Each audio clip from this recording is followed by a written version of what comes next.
ओडिशार द्वादश श्रेणी इच्छाधीन ओडिया समस्त नहीं समस्त छात्र छात्री मानू मु डॉक्टर रंजीत कुमार परिडा सामंत चंद्रशेखर महाविद्यालय अध्यापक स्वागत करुछि। आज मोर पाठ्य विषय है परशुराम भेट।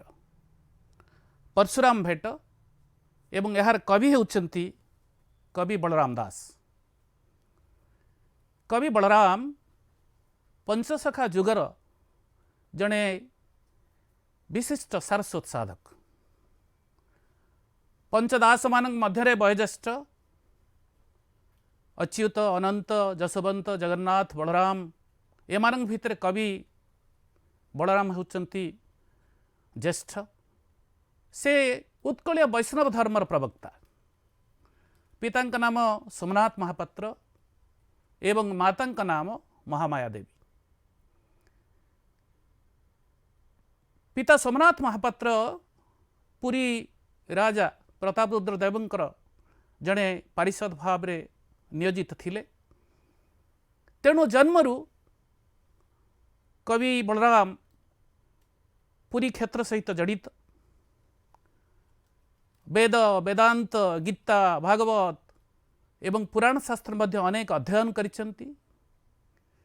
पुरी कवि बलराम को कर्म आउ साधनार क्षेत्र ओडिया संथ परंपरा रे ओडिया संथ परंपरा रे से जड़े महान पृष्ठपोषक। प्रभु जगन्नाथ तांकर आराध्य। तांकर सारस्वत संभार रे प्रभु को गुण और महिमा कीर्तन करा जाइछि। जगमोहन रामायण बा दांडी रामायण कवि बलराम कर सर्वश्रेष्ठ कृति। संस्कृत रामायण विषय वस्तु आधार रे जगमोहन रामायण रचना करा जाइथिले मध्य यह अनुवाद नुहे, यह अनुसृजन। उभय चरित्र विषय वस्तु वर्णना और प्रकाश भंगीर स्वतंत्रता दांडी रामायण को एक मौलिक कृतिर मर्यादा दिए। तांकर अन्यान्य प्रमुख रचना गुड़िक है लक्ष्मी पुराण, बटवकाश, ब्रह्मांड भूगोल, भाव समुद्र, मृगुणी स्तुति, दीप्तिसार गीता, अमरकोश गीता, बेढ़ा परिक्रमा यही अनेक सारस्वत सृष्टिर जे जड़े सार्थक स्रष्टा होचंती कवि बलराम। आज पठित विषय परशुराम भेट। कवितार शीर्षक को आलोचना कर जाई पारे जे जमदग्नि एवं रेणुकांकर नंदन होचंती परशुराम एवं तांकर भेट होइछि प्रभु रामचंद्र सहित। प्रभु रामचंद्र एवं परशुराम कर भेट को कवि बलराम अति चमत्कार ढंगरे अति सावलील ढंगरे तांकर दांडी रामायण रे उपस्थापन करिसेंती।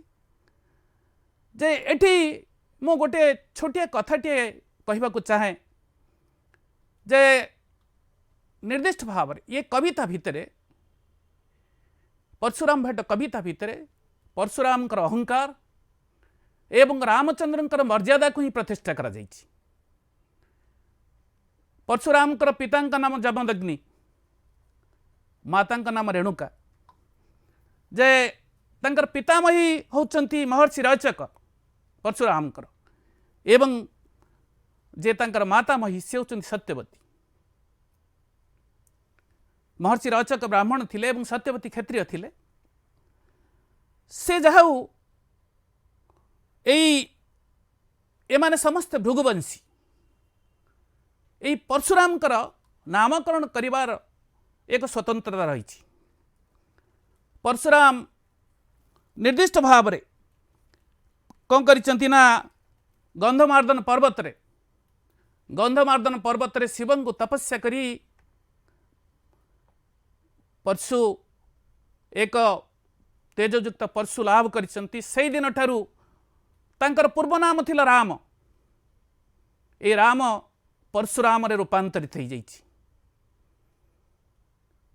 राम परशुराम रे रूपांतरित हो जाइछि। ए परशुराम निर्दिष्ट भाव एक प्रतिक्रिया होता पिता प्रति समर्पित थिले परशुराम। कारण जमदग्नि माता रेणुका थरे जल आनिबाकू गला बेले चित्ररथ गंधर्व जल क्रीडार प्रसंग देखि किछि भावांतर सृष्टि होइछि एवं रेणुकार मस्तक छेदन करिव पंचपुत्र होचंती जमदग्निकर। चारि पुआ मना कर देइचंती किंतु परशुराम माँ रेणुकांकर मस्तक छेदन करचंती एवं खुशी होई जेतेबेले बापा तांको पचारुचंती जे तू कौन बर मागुछु माग, से कहछि मो मांकर जीवन फेरई दियो। एई भली पितामाता प्रति समर्पित परशुराम चरित्रर जे वैशिष्ट्य एवं तार अहंकार कथा को मध्य सूचित कराई से जहाऊ जे निर्दिष्ट भाव में परशुराम जेतेबेले जाइचंती तपस्या करिबा पई गंधमार्दन रे कठोर तपस्या करुचंती। एई समय जड़े कीर्तिवीर्य नामक जड़े क्षत्रिय राजा तांकर पिता जमदग्नि को हत्या करिचंती एवं पितांकर मृत्यु पर माँ रेणुका मध्य से अग्नि रे झास देकर मृत्युवरण करिचंती। तपस्या फेरी क्षत्रिय राजा कीर्तिवीर्यंकर एभली कार्यकलाप को देखी से दिन ठार प्रतिज्ञा करिचंती पृथ्वी को मुझे निक्षेत्री करी। एवठु ही आरंभ होइछि परशुराम क्षत्रिय संहार विचारबोध। तेणु यही प्रसंग को नहीं कवि बलराम अति सार्थक भाव में दांडी रामायण रे तंकर विचारधारा को उपस्थापन करिचंती एवं यही परशुराम भेट कविता जगमोहन रामायण आदिकांडर एक प्रसंग। यार प्रारंभिक पर्यायर रामचंद्र विवाह होइछि मिथिला राजा जनक कन्या जानकी सहित। विवाह परे मिथिला राजधानी वैशालीपुर तापरे सरनदी पार हई वैशालीपुर प्रथमे मिथिला वैशालीपुर जाउचंती वैशालीपुर रात्रि यापन करुचंती। ता पर दिन सरनदी पार हई विपुल वन रे विश्वामित्र आश्रम रे रहउचंती। विश्वामित्र आश्रम होछि सिद्धवन। विपुल वन सिद्धवन एवं सेठी चतुर्थी रीति पालन होछि। सकाळु बाहरुचंती जे दशरथ निजर पुत्र एवं पुत्रवधू मानक नहीं बाहरुचंती। तांको सकाळु कहीं किछि अशुभ शकुन देखा जाइछि। आमर ओडिशार परंपरा भितर कोडे कह जाए दिनकर पाग सकाळु जना पड़े। यही अशुभ शकुन देखुचंती दशरथ। पर्वत पर वज्र पड़ुची, वामनयनर स्फुरण घटुची, गिध पक्षी बा सागुणा पक्षी माने उड़ी बुलुचंती, मनुष्य शरीर पर आसी काऊ बसुची। कोडे कह जाए जनश्रुति रे कह जाए ये अशुभ संकेतर एक प्रागभास बोली कह जाए। आउ परे परे देखुचंती श्रीराम का आगे श्रृगाल बोबौचंती। आकाश कुहुड़ी रे आच्छन्न नहीं जाउची। सूर्यंकर किरण मलिन पड़ी जाउची। दिन रे पूर्णमीर जह्न और तारा माने देखा जाउचंती। बतास बहिबार प्राग सूचना देखा जाउची। एई सबु एक शुभ कार्य रे पुत्र मानकर विवाह करी फेरुचंती दशरथ। एई भली एक शुभ कार्य रे जेतेबेले फेरुचंती केसे ना ए अशुभ शकुन मान देखुचंती। बड़ भयातुर भावना शंका बाशंका सृष्टि होइछि दशरथ मानस चेतना भितर जे एई जो विपदर भावना कथा निजर कुलगुरु वशिष्ठ को जाई निवेदन करुचंती दशरथ। दशरथ प्रश्नर उत्तर बड़ नाटकीय भाव में उपस्थापन करा जाइछि कविताटी को। वशिष्ठ दशरथ को जितेबाला कहते जे सिद्ध वन रे क्षत्रिय मानकर परम शत्रु क्षत्रिय मानकर परम शत्रु परशुराम अवस्थान करुचंती आ जदि तांको सहित भेट हो जाए ताहले जे तांको सहित जदि किसी सामना सामनी हो जाए किसी अघटन घटबार संभावना रही नचेत अन्य किसी विपद नाही बोली वशिष्ठ दशरथ को सूचैछन्ति किंतु एतिकरे कथा सरीनी सकाळु बाहरी पड़िचंती वीरवाद्य बजई क्षेत्रीय विवाह रे वीरवाद्य बाजे वीरवाद्य बजई करी बाहरुचंती ई वीरवाद्य सुनी ध्यानभग्न हो जाइछि सिद्ध वन रे अवस्थान करथिबा परशुरामकर तेणु कवि बलराम से कथा कहउचंती ध्यान छाड़िला जे परशुराम मुनि समाधि भाजिला जे वीरतुर शुणी ध्यान छाड़िला जे परशुराम मुनि समाधि भाजिला जे वीरतुर शुणी यही वीरवाद्य शुणिकी परशुराम ध्यानभग्न होइछि जे परशुराम कहते ये वीरवाद्य किए बजाऊँच से कौन परशुराम कथा जानी ना से माने कौन शुणी ना परशुराम अतीतर इतिहास कथा को एवं मने मने भावुचंती मु तो सब क्षत्रिय मानक मारिदेली मु तो पृथ्वी को निक्षेत्री करदेली आउ किए से क्षत्रिय रहिला जीए परशुराम अवस्थान करुथिबा सिद्ध वन पाखरे वीरवाद्य बजई जाउची निजर अहंकार को प्रकाश करुची परशुराम कवि बलराम अति चमत्कार शब्द प्रकाश करिचंती वीर दर्प गंजनमु वीरंकर नाथ वीर दर्प गंजनमु वीरंकर नाथ जे वीर बोलिब छेदई तार माथ जे वीर बोली कहब मु तार मस्तक छेदन करी ये अहंकार होछि परशुराम यही परशुराम अहंकार कथा को अति चमत्कार ढंग से प्रकाश करा जाइछि परशुराम कोप प्रकाश करुचंती अति प्रचंड भाव रे रागी जाउचंती तांकर नाकरु निश्वास प्रखर गति रे बहुची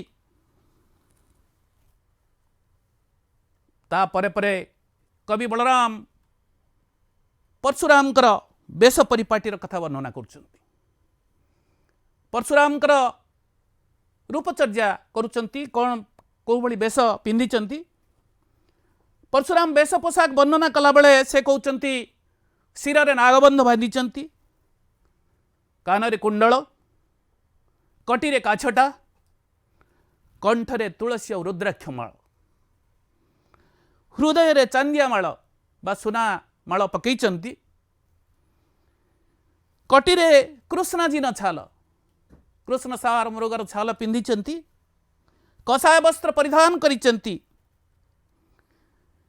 पवित्र उत्तरी पकईचंती जाग यज्ञर पाउंस विलोपन करिचंती दीर्घ दाढ़ी निश पिठी रे व्याघ्र छाल कपाल रे तीन खंडी चिता लगेइचंती श्रोहा उप्रक्षणी आमर जो श्रुवसूच यज्ञ करिवार एक कथा कहा जाए ताको काखर जाकिचंती ब्राह्मण माने कुश बिड़ा धरिक जाती जोटी यज्ञ करने को जाती से कुश मध्य धरिचंती एवं मंत्रपोथी धरिचंती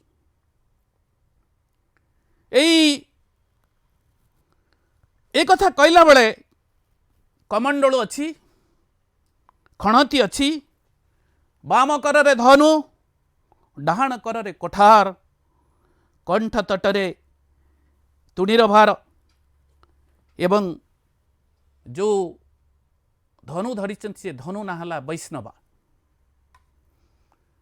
तेणु कवि बलराम अति चमत्कार ढंग रे अति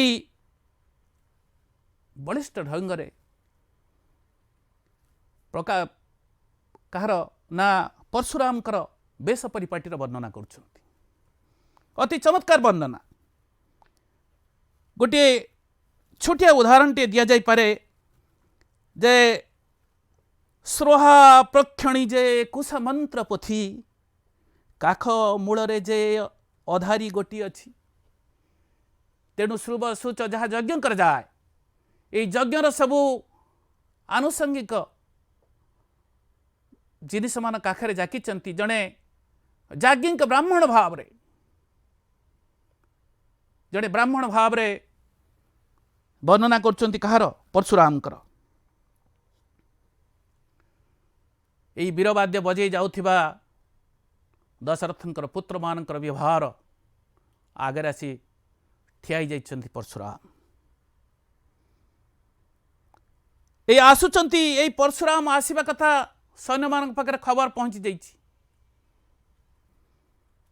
सैन्य माने भय विचलित हो पड़िछन्ति एवं कवि बलराम गोटे अति चमत्कार उपमा माध्यम रे प्रकाश करुचंती समुद्र कूले की अगस्ती आसी हुए अगस्ती जमती समुद्र को पान कर देइथिले सेई भली जेते सब सैन्य माने थिले माने बड़ भयातुर भावना भितरे कौन करिचंती ना भयभीत हेइचंती एवं देखुचंती ए खबर जाइकरी सैन्य माने कहा को देइचंती ना दशरथ को देइचंती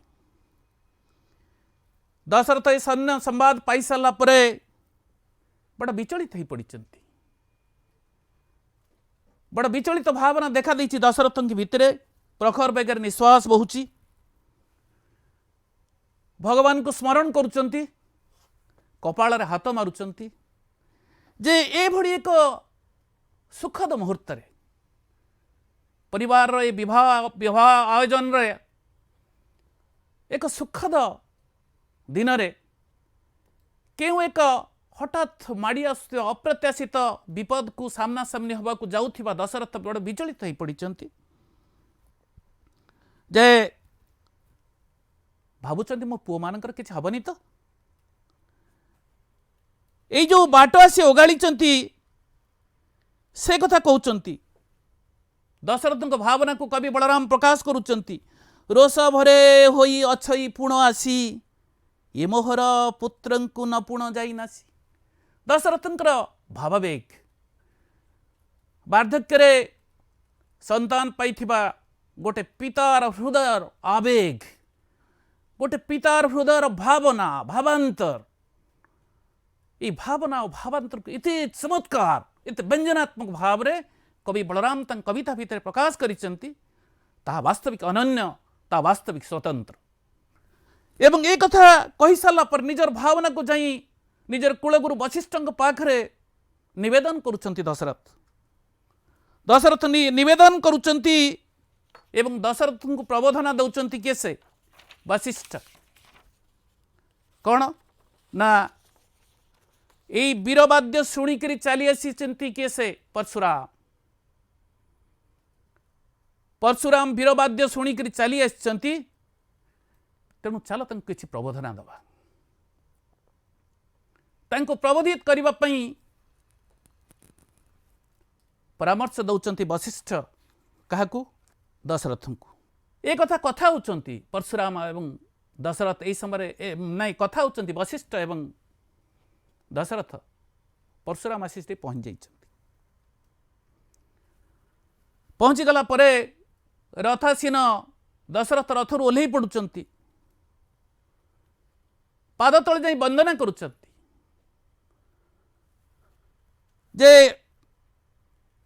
ए कथा कहिला बेले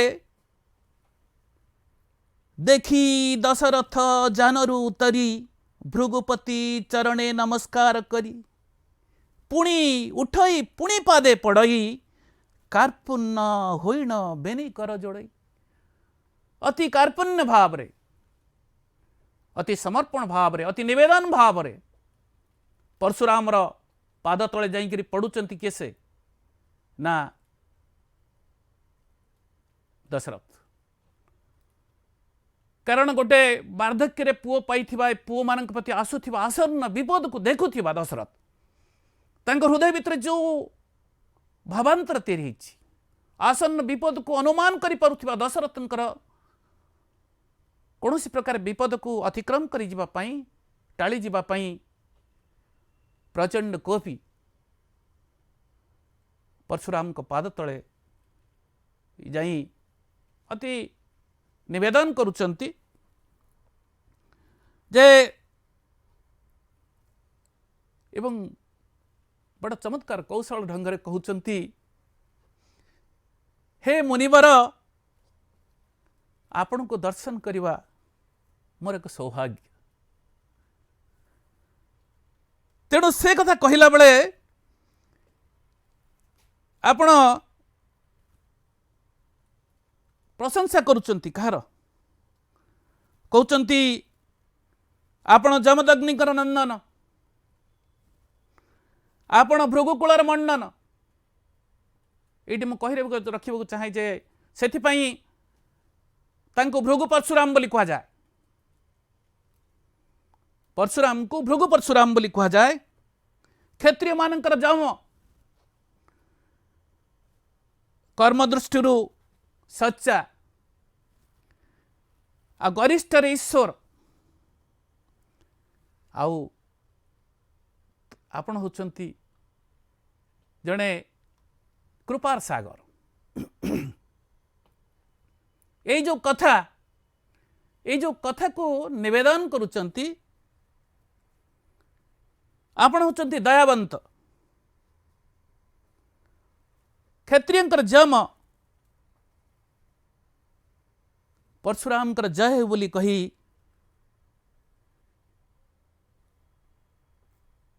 वंदना करुचंती दशरथ परशुराम कर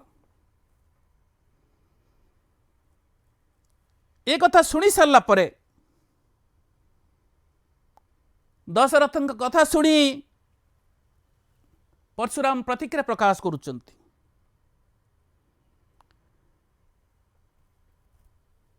एवं हसिकी कहउचंती परशुराम शुणी रोष भरे हसई पशुपाणी दशरथंकर एभली वंदना शुणी एभली स्तुति शुणी क्रोधित परशुराम हसुचंती एवं कहउचंती जे ई वीरतुर वाद्य शुणी कि मुझे आसी एवं ये महिमंडल रे दशरथंकर प्रशंसा करुचंती परशुराम ये पृथ्वी रे तू एकमात्र राजा जी मो आगे वीरतुर बजई पारे ये पृथ्वी रे तू एकमात्र क्षत्रिय राजा जी वीरतुर बजई पारे जे तो ठारू आउ किए बड़ क्षत्रिय राजा अच्छी कि अयोध्यार तू सर्वश्रेष्ठ राजा श्रेष्ठ राजा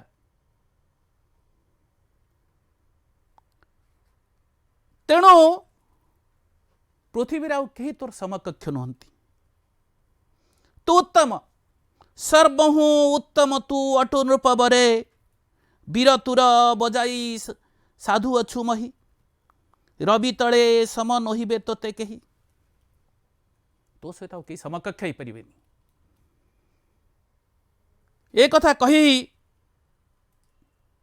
ता भीतर को धसई करी पशुचंती केसे ना परशुराम एवं कहउचंती एई परशुरे तो मुंड को मु दुई फाल करदेवी तू निजक सर्वश्रेष्ठ राजा सर्वश्रेष्ठ क्षत्रिय राजा बोली कहूचु यही परशुरे मु तोर तो मुंड को दुई फाल करदेवी मने मने भाविचु सदाशिव धनु भांगी तोर अहंकार बढ़ी जाइए एवं तो पुओ माने सदाशिवंकर धनु शिव धनु भांगिकी सीता को विवाह करथिले रामचंद्र शिव धनु भांगी तो भितर जो आत्मगर्व तो भितर जो अहंकार मु आज से आत्मगर्व और अहंकार विलुप्ति घटेबी।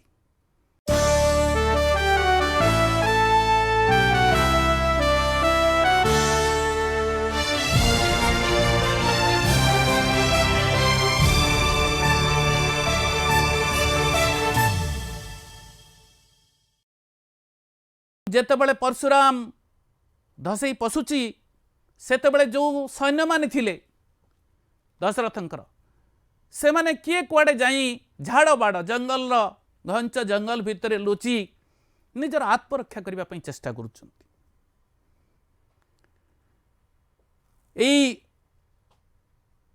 भृगुगोत्री परशुरामकर एभली प्रतिक्रिया को अति समर्थ भाव रे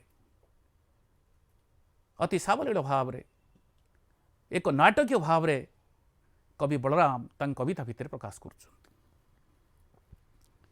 एमाने सैन्य माने पळई जाउछंती। वशिष्ठ विश्वामित्र एवं दशरथ ये तीन जन तांकर पश्चाधावन करुछंती। काले किछि अघटन घटी जीवनी तो काले दशरथंक पुओंक प्रति किछि आसन्न विपद माड़ी आसीबनी तो एई माड़ी आसुथिबा विपद को अनुमान करि पारुचंती। अनुमान करी परशुरामकर पश्चाधावन करुचंती वशिष्ठ विश्वामित्र एवं दशरथ। दशरथ निवेदन करुचंती, हे क्षत्रिय वर राग छाड़ी मो दोष क्षमा कर।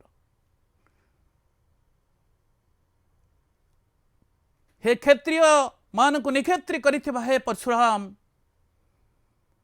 राग परित्याग करंतु एवं मोर दोष क्षमा करंतु। सूर्यवंशी माने आपणकर कोनोसी क्षति करी नाहंती कि आपण को केतेबेले विरोध करी नाहंती। हुए तो क्यों क्षत्रिय राज कीर्तिवीर्य आपणकर पितांकर निधन करथिला जहार परिणाम स्वरूप आपण क्षत्रिय मान को निधन करुथिले। एवं बलराम दास कविता भितर अति चमत्कार भाव में दशरथंकर मानसिकता को प्रकाश करुचंती। कहउछन मो पुओ मान जदि मारी दिया जाए तांकर परवर्ती विमर्श भाग्य कथा तांको बड़ा विचलित करिछि दशरथन को। से विचलित भावना को कवि बलराम प्रकाश करुचंती। अपुत्रिक पुत्र मारिब केवल सधे निंदा पाइबना त्रैलोक्यर मध्य। अपुत्रिकर पुत्र को मारिले आपण को कौन क्यों प्रशंसा मिलिब। अपुत्रिकर पुत्र को जदि मारी दियंती आपन किछि प्रशंसा मिलिबनी। हे क्षत्रिय वर सूर्यवंशी आपनकर कोनोसी अपराध करी नाहंती जे ए कथा कहि सारला परे अनेक निवेदन करिसंती मो पुओ मान को मारी मते निसंतान कर दियो ना। वार्धक्य रे आ पुओ मान को हरैबार दुख मते दियो ना बोली कही तांग पाद तले अति निजर जेते भक्ति एवं समर्पण बोध को निवेदन करुचंती। परशुराम किछि मानु नाहंती। परशुराम दशरथंकर जेते प्रबोधना जेते निवेदन जेते आत्मसमर्पण सब केड़े जाउचंती। आसिकरी रामचंद्रंक सम्मुख रे पहुंच जाउचंती।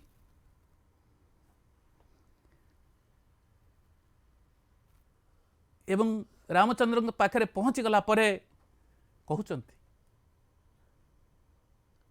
कवि बलराम तंग कवितार प्रकाश करुचंती।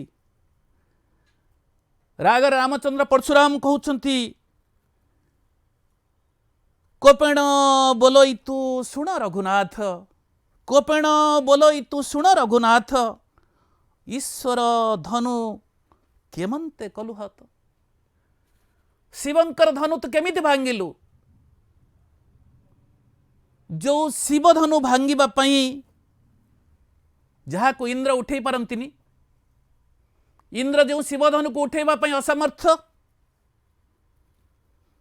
जे मेरु ठारू पर्वत ठारू गरु, वज्र ठारू शक्तिशाली, पर्वत ठारू गरु आ वज्र ठारू शक्तिशाली, से शिव धनु भांगिबा पई तमे केमिति सामर्थ्य हल जो शिव धनुरे त्रिपुरासुर को बद्ध करा जाइथिला तम भीतर केते शक्ति केते सामर्थ्य यही शक्ति और सामर्थ्यर कथा श्री रामचंद्र आगे दशरथ तांकर निजर ताले तो भीतर एते शक्ति अच्छी एते सामर्थ्य अच्छी यही शक्ति और सामर्थ्य को परीक्षा करा जिबा पई कहा जाइछि। दशरथ जेतेबेले परशुराम आसी पहुंची जाइछंती दशरथ कौन करुचंती ना श्रीराम को निर्देश दौचंती श्रीराम को निर्देश दौचंती जे परशुराम कर पाद वंदना करिबा पई सीता को छाड़ी रथरु ओल्हे पड़ुचंती प्रभु रामचंद्र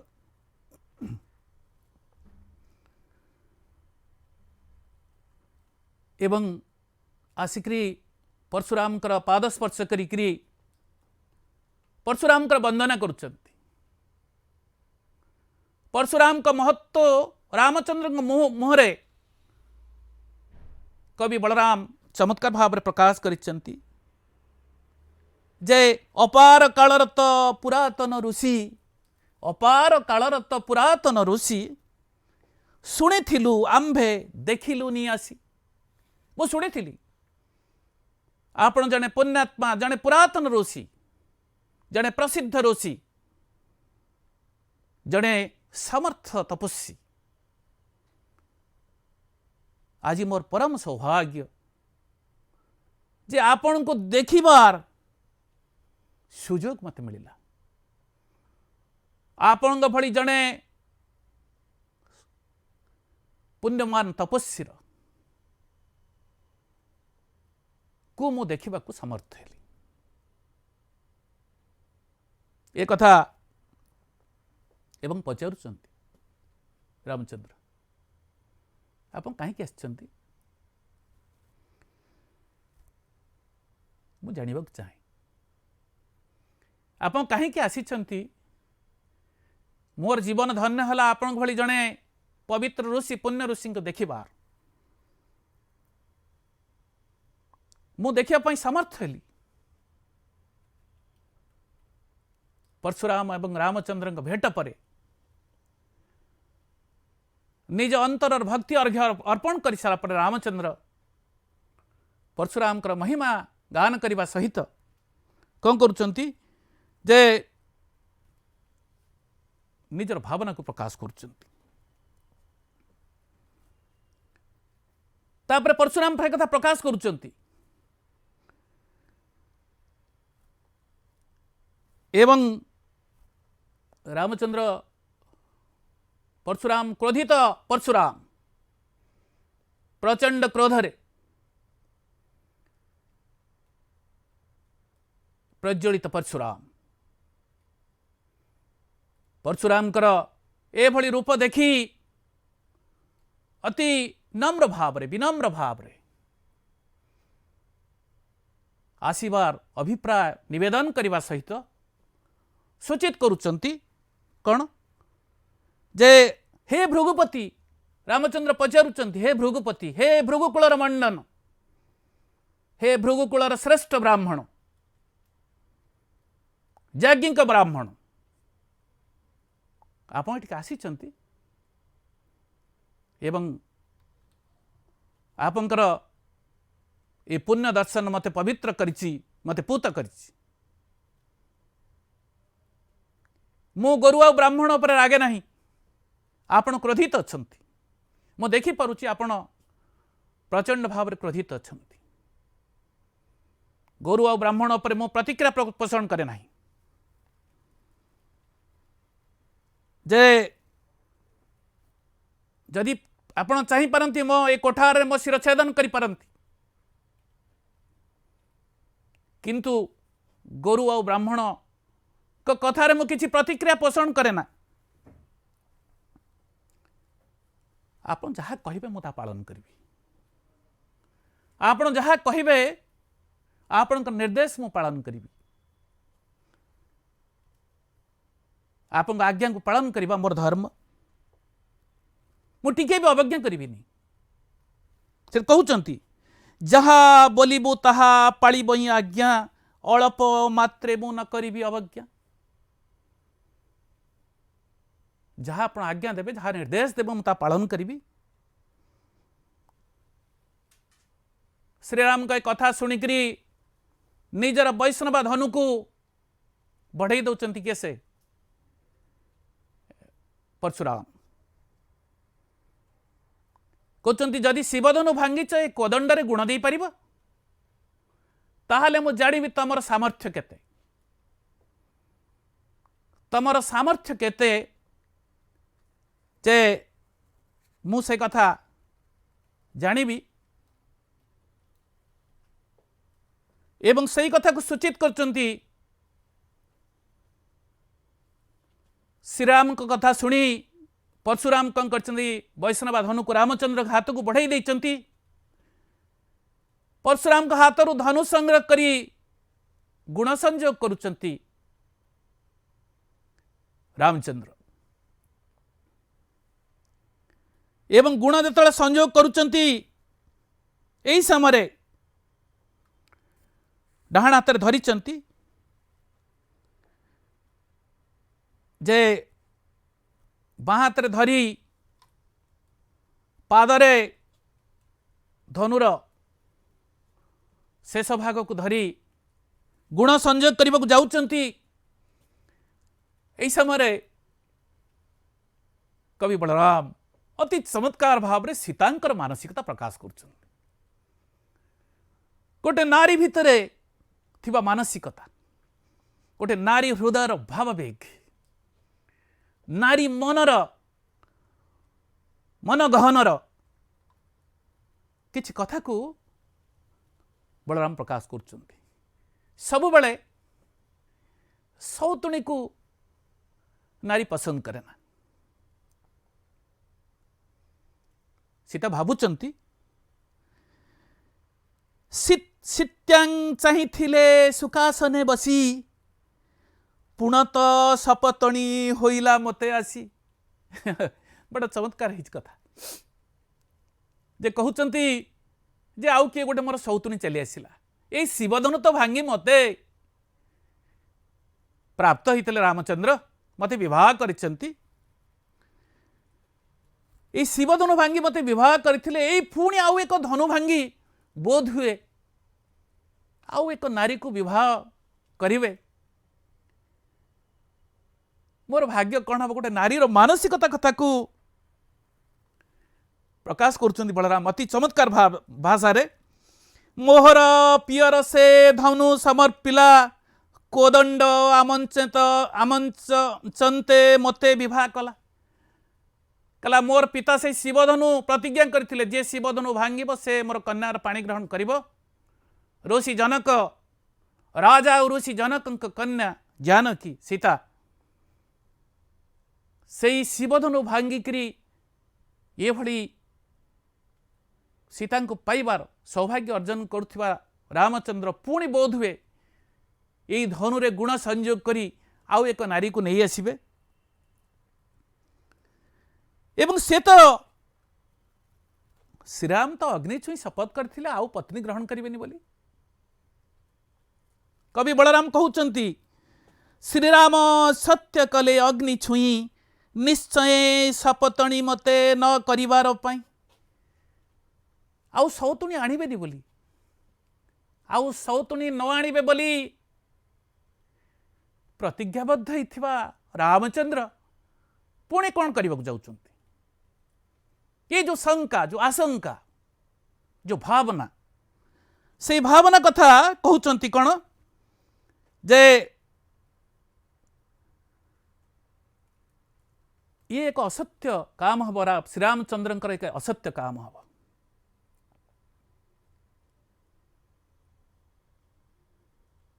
एक असत्य काम हम एवं यही असत्य कथा को सूचित कला बेले सीता मानसिकता को सीतांकर भावना को गोटे नारीर भावना नारीर भावबोध नारीर जो सौतुणी प्रति जो विपरीत मनोभाव ये मनोभाव को मध्य अति समर्थ भाव में कवि बलराम प्रकाश कर या भितरे धनुरे गुण संयोग कर सारी केसे रामचंद्र गुण संयोग करी सर निक्षेप न करी परशुराम को पचारुचंती हे परशुराम आपण जमदग्निकर संतान ऋषि विश्वामित्रंकर भागिनेय आपणकर प्राणनाश करने को मु चाहे ना आपण जानिचंती ये वैष्णवा धनुरे थरे सर संयोग कले ये सर निक्षेप करने को पड़े एवं ये सर निक्षेप केवल व्यर्थ जीव ना ये सर निक्षेप केवल व्यर्थ जीव ना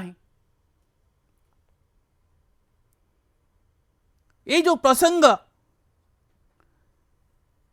एवं कहउचंती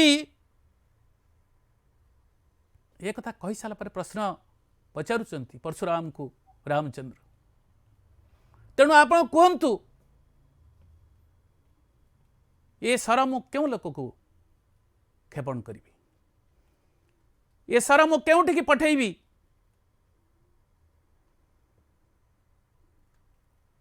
हसीण बोलंती प्रसु बिंधिबा कहीं यह लोक परलोक बोलिब जहीं रामचंद्र पचारुचंती हसिकी आपण कहतु मु यह लोक ए मर्त्य लोक को पठेबी ना स्वर्ग लोक को आपण जोठी प्रथम कही सारी से मु गोरु आ ब्राह्मण प्रति प्रतिक्रिया प्रकाश करे नहीं हे जमदग्निर संतान हे भृगुकुलर मंडन आपण निर्देश मु पालन करी आपण निर्देश मोर शिरोधार्य आपण चाहिए कोठारे मोर मस्तक छेदन करि पारंती यही भली प्रतिज्ञाबद्ध यही भली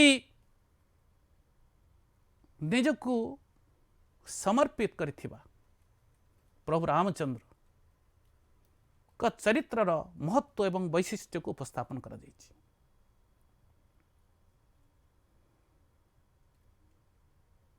बड़ नाटकीय होइछि घटनाक्रम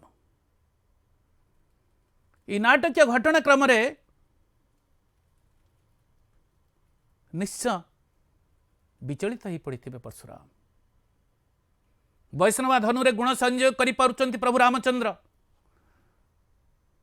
परशुराम जानी सारे ये होचंती सही मर्यादा पुरुष ये होचंती सही महान पुरुष जीए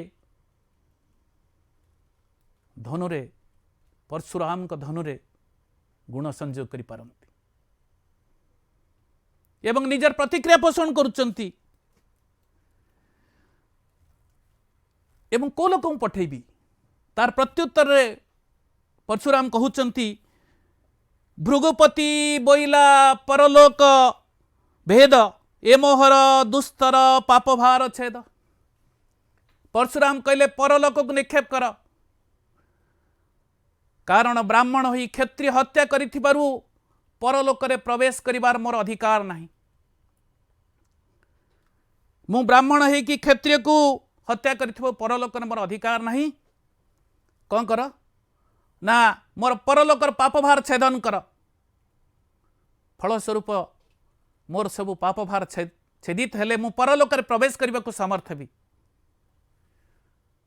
परशुराम करे कथा सुनिकरी परशुराम करे विनती सुनिचंती प्रभु रामचंद्र परलोक को सर निक्षेप करिचंती परशुराम का पापभार को छेदन करिचंती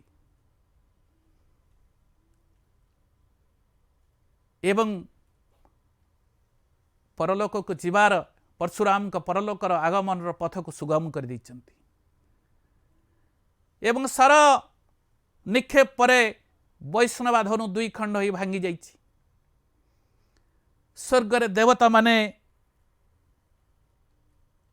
ये दृश्य देखि आनंदित होइछन्ति एवं अप्सरी माने पुष्पवृष्टि करिछन्ति। अप्सरी माने हुलुहुली देइछन्ति, देवता माने पुष्पवृष्टि करिछन्ति। वास्तव रे ए कविता भितरे निर्दिष्ट भाव रे परशुराम अहंकार एवं प्रभु रामचंद्रंकर महिमा गान करा जाइछि। परशुराम भेट कविता भितरे परशुरामकर अहंकार परिसमाप्ति घटिछि। प्रभु रामचंद्रंकर चरित्रर महानता, श्रेष्ठत्व, स्वतंत्रता एवं राम उपासना पद्धतिर एक श्रेष्ठ काव्य भाव में दांडी रामायण वैशिष्ट्य को प्रतिपादन करा जाइछि। ओडिया संत परंपरा रे ए कथा को अति बलिष्ठ भाव में सूचित कराइछि। वास्तव रे यह एक परशुराम भेट एक स्वतंत्र एवं एक बलिष्ठ कविता। मु किछि कठिन शब्दर अर्थ को मध्य इठी उपस्थापन करिछि। मिथिला होची जनक महर्षि राज्य, सेथिपाई सीता ना हला मैथिली। सिद्धवन हला विश्वामित्र आश्रम स्थल। गीधपक्षी सागुणा जे क्षत्रियंकर ऐरी, क्षत्रिय मानकर शत्रु। परशुराम जमदग्निंकर पुत्र। रेणुकानंदन होचंती परशुराम जे वीरदर्प गंजन, जे वीरंकर वीरत्व नाश करि पारे। वीरंकर नाथ, वीरमानकर स्वामी बा परशुराम। एई भली अनेक शब्दर मु अर्थ को इठी उपस्थापन करिछि। मेरु ठारु गरु बा मेरु पर्वत अधिक ओजन, वज्र ठारु आंट बा वज्र ठारु अधिक दृढ़। तेणु विधाता को स्मरण करुचंती। एई भृगुगोत्र बा भृगुगोत्र जन्म होइथिबा ए भार्गव। तेणु से एक कथा सूचित कला बेले एठी मो किछि नमूना प्रश्नपत्र आलोचना करिछि। किछि विकल्प संभाव्य उत्तर दिया जाइछि। मो सेथिरु किछि नमूना प्रश्न को आलोचना करा जाय पारे। प्रथम अछि मिथिला कटकरू बाहरी राम सीता केउठी रहिले? वरुणपुर, वैशालीपुर, जनकपुर, दंडकारण्य, वैशालीपुर। विश्वामित्र आश्रम केउठी अवस्थित? सिद्धवन, चित्रकूट, पंचवटी, दंडकवन, सिद्धवन। मनुष्य शरीर उपरे केउ पक्षी बसिथिबा राजा दशरथ देखिथिले? सुक, सारी, काक, पिक, काक। रेणुकानंदन किए? ना गौतम, वशिष्ठ, परशुराम, विश्वामित्र। ये हेले परशुराम। पंचम प्रश्न हला परशुराम का ध्यान किपरि भांगिला? वीरतुर शब्द रे, घड़घड़ी शब्द रे, शार्दूल शब्द रे, पक्षी काकली रे, वीरतुर शब्द रे। परशुराम कटी की छाल पिंधि थिले? व्याघ्र छाल, सिंह छाल, संबर छाल, कृष्णाजीन छाल। कृष्णाजीन छाल। परशुराम कोदंड नाम कौन थिला? सारंग, शिव, गांडीव, वैष्णवा। ये हला उत्तर हला वैष्णवा। परशुराम को कोठार को कवि कहा से तुलना करिसंती? वज्रदंड प्राय, कालदंड प्राय। तेणु धर्मदंड प्राय, तुलादंड प्राय। जे कालदंड प्राय। परशुराम को पिता नाम कौन? जमदग्नि, सुखदेव, गौतम, अत्रि, जमदग्नि। भृगुपति किए? राम, रावण, अगस्ती, परशुराम। परशुराम। शिवधनु क्यों असुरर मृत्यु होइथिला? तारकासुर, त्रिपुरासुर, अघासुर, वृतासुर, त्रिपुरासुर। एक नंबर विशिष्ट प्रश्न को मध्य मु आलोचना परिसर भितर को नहीं। परीक्षा रे जो प्रश्न पड़े ए प्रश्न को गोटे वाक्य उत्तर देवाक पड़े।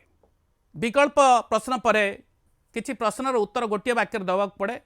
प्रथम प्रश्न है परशुराम भेट कवितार कवि किए? उत्तर है परशुराम भेट कवितार कवि बलराम दास। द्वितीय प्रश्न परशुराम भेट क्यों पुराण ग्रंथरु आसी? परशुराम भेट जगमोहन रामायण पुराण ग्रंथरु आसी। तृतीय प्रश्न रामायण क्यों कांडरू परशुराम भेट कविता आसी? जगमोहन रामायण आदि कांडरू परशुराम भेट कविता आसी। सीतांक स्वयंवर रामचंद्र क्यों धनु भग्न करथिले? सीतांक स्वयंवर रामचंद्र शिवधनु भग्न करथिले।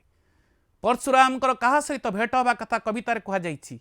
परशुरामकर श्रीराम सहित भेट हवा कथा कवितार कहुଯାଇଛି। विश्वामित्रंक आश्रम केउठारे अवस्थित? विश्वामित्रंकर आश्रम सिद्धवन रे अवस्थित। परशुराम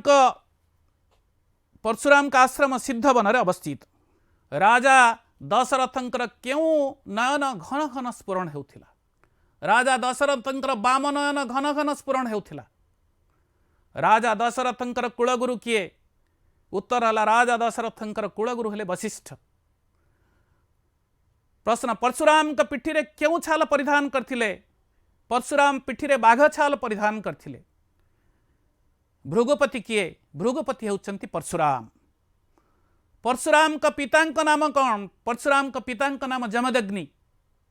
परशुराम का जटा केउ वर्ण धारण करिथिला? परशुराम का जटा पिंगल वर्ण। परशुराम का कर्ण रे कौन पिंधिथिले? परशुराम कर्ण रे कुंडल पिंधिथिले। परशुराम का कटी रे कौन थिला? परशुराम का कटी रे कृष्णाजी नथिला। परशुराम का डाहाण हस्त रे केउ अस्त्र थिला? परशुराम का डाहाण हस्त रे कोठार थिला। इंद्रदेव केउ धनु धरिबा को अक्षम होइथिले? इंद्रदेव शिव धनु धरिबा को अक्षम होइथिले। रामचंद्र कहा प्रति क्रोध न करिबा कथा कहिचंती? रामचंद्र गोरु और ब्राह्मण प्रति क्रोध न करिबा कथा कहिचंती। शिव धनु रे केउ असुरर प्राण जाइथिला? शिव धनु रे त्रिपुरा असुरर प्राण जाइथिला। परशुराम रामचंद्र केउ दिव्य धनु कथा कहिचंती? परशुराम रामचंद्र को दिव्य शिव धनु कथा कहिचंती। परशुराम रामचंद्र को ठारू केउ कोदंड केउ हस्तर नैथिले? रामचंद्र परशुराम ठारू कोदंड दक्षिण हस्तर नैथिले। ए सब व्यतीत माने 3 मार्कर एवं 5 मार्क प्रश्न अच्छी एवं पाठ्यपुस्तक दिया जाइथिबा प्रश्नर उत्तर कले परीक्षा रे सफल हबा पई तो माने समर्थ हो पारिबो। समस्तंकर मंगल कामना कर रहुछि। धन्यवाद।